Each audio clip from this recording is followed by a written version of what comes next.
എടാ ടിൻഡു ടിൻഡു, ഇതാണ് ഇവന്റെ കുഴപ്പം. കണ്ടുകണ്ടങ്ങിരിക്കും ജനങ്ങളെ കണ്ടില്ലെന്ന് വരുത്തുന്നതും ഭവാൻ എന്ന് പറഞ്ഞതുപോലെയാ. ഞാനിവിടെ ഉണ്ട്, ഒന്ന് മൂത്രം ഒഴിക്കാൻ പോയതാ.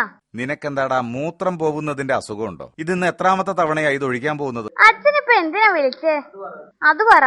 നിന്നോട് പഠിക്കാൻ പറഞ്ഞിട്ട് നീ പഠിച്ചോ? എടാ, വേണമെങ്കിൽ ചക്ക വേരുമേലും കായ്ക്കും. ഓ, തുടങ്ങി പഴഞ്ചൊല്ല്. എന്ത് പറഞ്ഞാലും ഉണ്ടാവും ഒരു പഴഞ്ചൊല്ല്. അതെ, വേരുമേ ചക്ക കഴിച്ചിട്ട് എന്തിനാ? വല്ല ഉപകാരം ഉണ്ടോ? എടാ മോനെ, പഴഞ്ചൊല്ലിൽ പതിരില്ല. മൂത്തവർ ചൊല്ലും മുതുനെല്ലിക്കയും ആദ്യം കഴിക്കും, പിന്നെയും കഴിക്കും. ഓ എന്റെ അച്ഛാ, ഒന്ന് നിർത്തുന്നുണ്ടോ ഈ പഴഞ്ചൊല്ല്?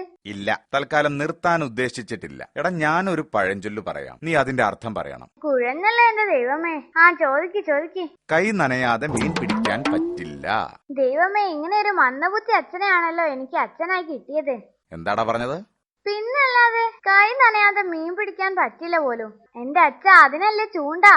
എങ്കിൽ അടുത്ത പഴഞ്ചൊല്ല് പറയാം. ദേ, ഞാൻ വല്ല സ്ഥലത്തും നാട് വിട്ടു പോകും കേട്ടോ.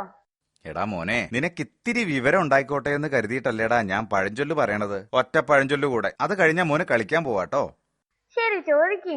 ചങ്ങാതി നന്നായാൽ കണ്ണാടി വേണ്ട. എന്തോ? ചങ്ങാതി നന്നായാൽ കണ്ണാടി വേണ്ട. അപ്പൊ ചങ്ങാതി മോശമായല്ലോ? അന്നേരം കണ്ണാടി വേണം. അങ്ങനെയാണെങ്കിൽ ചങ്ങാതിയും കണ്ണാടിയും മോശമായല്ലോ? അത്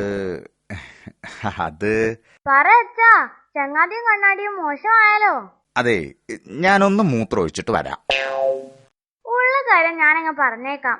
ഇനി പഴഞ്ചൊല്ലെന്ന് പറഞ്ഞ് എന്റെ പിന്നാലെ വന്നാൽ അച്ഛന് മൂത്രം ഒഴിക്കാനേ നേരം കാണും.